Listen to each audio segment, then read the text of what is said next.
kalau kita kan nih mungkin sebagai supir ya, mungkin nominal gaji kan standarnya ada 2.500, 2.000 kan, jadi minimal itu batas amannya 3 kali gaji ya dalam sebulan. Itu batas aman, bukan batas maksimal ya. Jadi mohon disimak nih penjelasan dari Pak Tatang selaku stafik. Kalau batas maksimal nggak ada batasnya. Uang berapapun bisa dikirim pada dasarnya. Asal ada selama kita bisa membuktikan sumbernya dari mana. Misalkan dari majikan, majikannya harus datang. Dapat warisan rumah dari kakek. Mudah-mudahan nanti setelah sharing di sini, amin. Amin. Semoga saya dapat warisan rumah, amin. Ini yang majikannya udah tua-tua.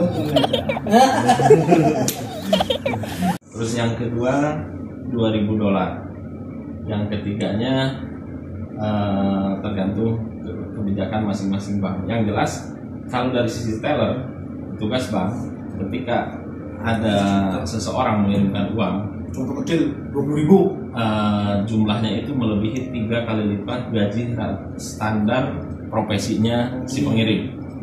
Nah, misalkan ini yang pengirim itu profesinya supir, dia ngirimin uang 10.000 real. Supir itu rata-rata gajinya kisaran 1.500 sampai 2.500. Nah, ketika dia kirim uang 10.000, maka si teller ini harus bertanya. SOP-nya begitu. Harus bertanya, ini uang siapa, dari mana, gitu kan? Jangan saya kumpulan 3 bulan gaji. Kita kan menjawab tuh. Kita bilang ini uang gaji saya selama 5 bulan. Gitu. Terus si teller melihat dong di transaksi historinya, gitu kan? Oh iya benar. Dia selama 5 bulan ini nggak ngirim. Oke kan, masuk akal nih. Oke, masuk akal. Terus di samping mengecek secara jumlah, juga di situ ada menilai secara psikis ya. Misalnya terlihat meyakinkan atau tidak. Kalau kayak saya meyakinkan lah. Jadi standar seperti ini dalam istilah perbankan itu namanya KYC. KYC, not know your customer. Jadi kita harus mengetahui siapa customer kita, gitu kan. Nah, ketika merasa yakin ya udah dikirimkan. Gitu. Tapi kalau misalkan tadi bilang ini gaji saya 5 bulan, tapi lihat di catatan transaksi, ternyata bulan kemarin dia ngirim 3.000, bulan sebelumnya ngirim 5.000, gitu kan. Nah, dia bisa menolak, gitu kan. Pak, misalkan ini ya ngirimnya lewat bank ini, nanti bulan depan ngirimnya lewat bank ini. Nah, ini lain-lain bank itu historinya kelihatan nggak itu? Betul. Itu kan tadi kalau ngirimnya ke Araji, saya teller Araji. Nah, sementara di catatan Araji 5 bulan nggak ada kiriman. Berarti kalau saya sebagai teller saya aman. Catatan saya nggak ada kok, gitu kan. Yang itu nggak terdeteksi. Di atas Araji itu, di atas Al-Bilad, di sini ada namanya Saudi Arabian Monetary Agency atau BI-nya lah di Indonesia itu. Ya, jadi BNI, Mandiri, BCA semua di bawah Bank Indonesia, BI, pengawasan BI dan OJK. Nah, di sini ada namanya SAMA, Saudi Arabian Monetary Agency atau Muassasah Nuqad, yang tulisannya dicetak di uang, ya. Nah, itu yang mengawasi semua transaksi. Itu semua bank. Jadi nomor iqomah keluar ya. Betul. Nah, kalau itu pengawasannya biasanya secara random, bisa per 3 bulan, bisa per 6 bulan, bisa tahunan. Misalkan akhir 2020 mau ngecek misalkan beberapa transaksi dari beberapa iqomah atau dari semua iqomah orang asing yang mengirimkan uang lebih dari 200.000 real, sementara standar penghasilannya hanya 100.000 real per tahun misalkan. Jadi batas maksimalnya setahun berapa? Gimana? Sebulan. Batas setahun belum selesai ya. Selesai, oke. Misalkan dari situ keluarlah nanti iqomah, nomor-nomor iqomah yang mengirimkan uangnya itu lebih dari 200.000 real setahun. Sementara iqomah ini penghasilannya hanya 50 di bawah 100.000 real per tahun, gitu kan. Nah, berarti kan iqomah supir yang kalau dia ngirimin 200.000 berarti bakal masuk di situ. Iqomah teknisi yang gajinya 8.000 atau 5.000 sebulan, berarti kan masuk ke situ. Nah, terus nanti disortir lagi. Yang ngirimin 200.000 tetapi gajinya di bawah 50.000 per tahun. Semakin kecil kan nanti jumlah igomahnya. Nah, nanti akan kelihatan. Yang gajinya kurang dari 30.000. Nah, muncul nih igomah supir, igomah karyawan semuanya. Nanti kan ditelusuri. Klik misalkan ya, satu profil igomah. Oh, ternyata dia ngirimnya ke STCP sekian, ke Araji sekian, ke Albilan sekian, dan sekian. Nah, kalau itu ada beberapa, saya juga udah ngawal beberapa orang yang harus mondar-mandir ke Departemen Keuangan sini. Karena nah, ini harus menjelaskan. Teman-teman ini kalau dititipin uang sekarang jangan mau itu. Ya, jangan karena dia igomahnya karyawan, ngirimin uangnya 1 bulan itu antara 20 sampai 40.000. Karena dia melayani kiriman uang. Tapi kalau mungkin setiap bulannya mungkin 5.000 masih. Kalau misalnya karena saya ada 3 bulan 3 kali lipat gaji kita, biasanya masih aman.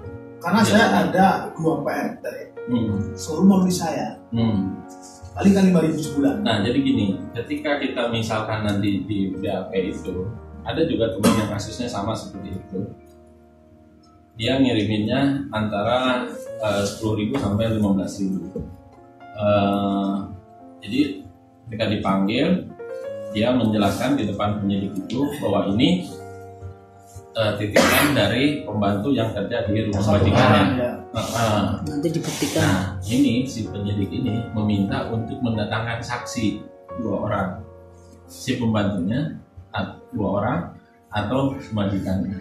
Ya kebetulan karena memang betul ngirimin uang pembantunya mau datang, majikannya mau datang. Iya, mereka ngasih kesaksian. Ya udah beres. Ya karena saya sendiri ya, pembantu tuh pernah minjem majikan sampai puluhan ribu. Saya transfer ke STCP-nya saya sendiri. Bahkan saya juga pernah sampai puluhan ribu pinjem. Iya. Ya kan? Berarti kan 3,1 saya. Dan setiap bulannya saya mengirim saya PT 2. Jadi nominal mungkin sekitar 5.000-an tiap bulan. Itu mungkin masih mending lah ya. Iya. Kalau itu sebetulnya mending dan nggak mending, 5.000 pun bisa jadi masalah kalau kita tidak bisa menjelaskan, kalau kita tidak bisa menghadirkan saksi, gitu.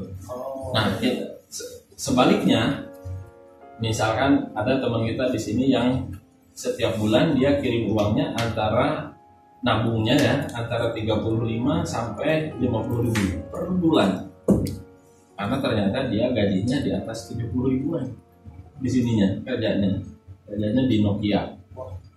Ya, jadi dia kalau ngirim, jadi yang penting nanti ada saksi ya ketika dipertanyakan. Iya, dia ngirim 25.000 ke sini, 20.000 lewat Araji, kadang kan 20.000 lewat STCP setiap bulan itu.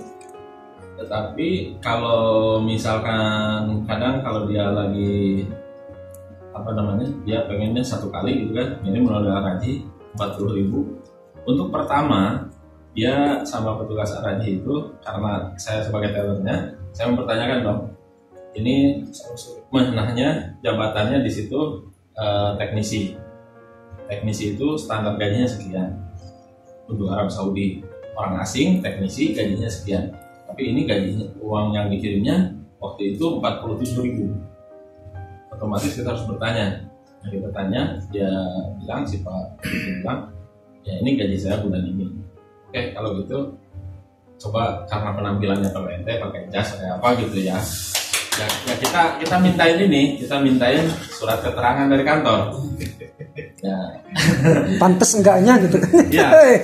Nah, dia bikin surat dari kantor keterangan gaji, yang memang ternyata gajinya itu 19.000 US dollar. Wah, woi. Dolar nih. Masya Allah. Iya. Jadi gajinya segitu, gitu ya. Jadi ya sampai si mudir kita juga orang Indonesia 300 juta. Pantes mobilnya juga Durango yang ini. Lexus lah. Kelas gitu kan. Ya, surat keterangannya di ini juga di apa namanya di stem sama berupa di jari gitu kan.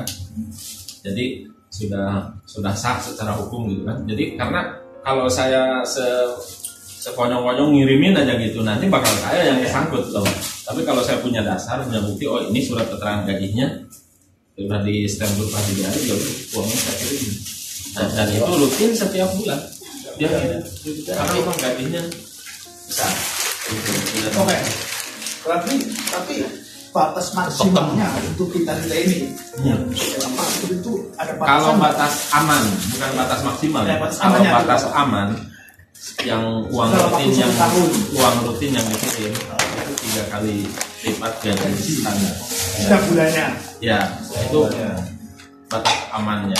Berarti kalau misalkan gaji 2.000 ya kan, ngirim 6.000 masih tergolong aman masih ya. Tergolong. Oh iya, maksud. Ya, tapi kalau misal yang penting ya uangnya itu memang betul-betul uang. Sumbernya sah, benar dan halal kalau di sini. Jadi jangan sampai nanti kitanya uangnya dari mana, nanti ngirim uang punya orang. Itu di sini tuh melanggar hukum. Tidak boleh kita ngirimin uang punya teman, punya saudara, lain bank ya, punya satu pekerjaan sebetulnya nggak boleh.